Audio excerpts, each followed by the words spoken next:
ప్రభువా మా హృదయములను శుద్ధి చేయుము, మా నాలుకను నీ వాక్యమునకు పాత్రముగా చేయుము. ఇతరుల దోషములు చూడక మా దోషములు తెలుసుకొనునట్లు నీ కృపను మాకు దయచేయుము.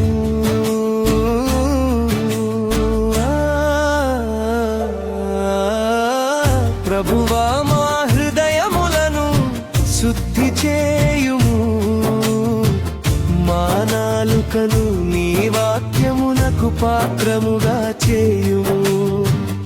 ఇతరుల దోషములు చూడక మా దోషములు తెలుసుకొనునట్లు నీ కృపను మాకు దయచేయుము. ఓ అక్కల్లారా, ఓ అమ్మల్లారా, మనలో ఉన్న సమస్యను విడిచి ఇతరుల సమస్యల గురించి మాటలాడకండి. ఇది మనకు తగిన పద్ధతి కాదు. మన ప్రతి మాటను యేసయ్య వింటున్నాడని, మన హృదయములను ప్రభువు చూస్తున్నాడని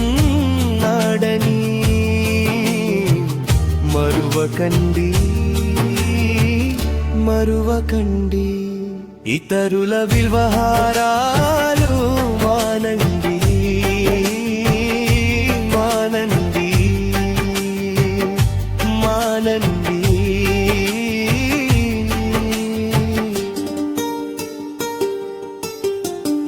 ప్రభువా మా హృదయములను శుద్ధి చేయుము, మా నాలుకను నీ వాక్యమునకు పాత్రముగా చేయుము. ఇతరుల దోషములు చూడక మా దోషములు తెలుసుకొనునట్లు నీ కృపను మాకు దయచేయుము.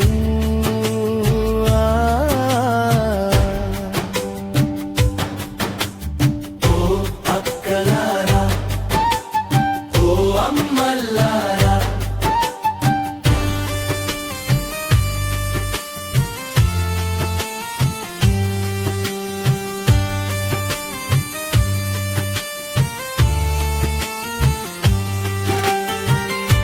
ప్రేమతో ఒకరినొకరు ఆదరించండి.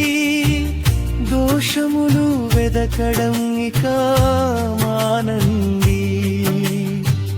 ప్రార్థనలో ఒకరినొకరు మోసుకెళ్ళండి. మీరు ఒకరినొకరు ప్రేమించుడి అని యేసయ్య మనకు చెప్పెనుగా. ఆ మాటను మనసులో దాచుకొని ఇతరుల వ్యవహారాలను మానండి, మానండి, మానండి.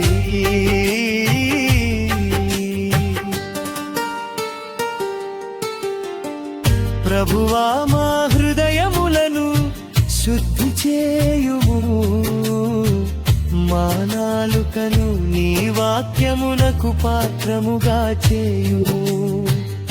ఇతరుల దోషములు చూడక మా దోషములు తెలుసుకొనునట్లు నీ కృపను మాకు దయచేయుము.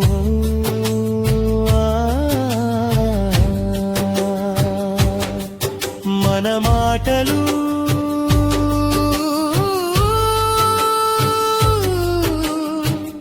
మన నడకలు యేసయ్యకు ఇష్టమైనవిగా ఉండాలి. మన నోటి నుండి వచ్చే ప్రతి మాట ఆయన నామాన్ని ఘనపరచాలి ఉన్నాడని మానండి, మానండి. ఇతరుల వ్యవహారాలు మానండి.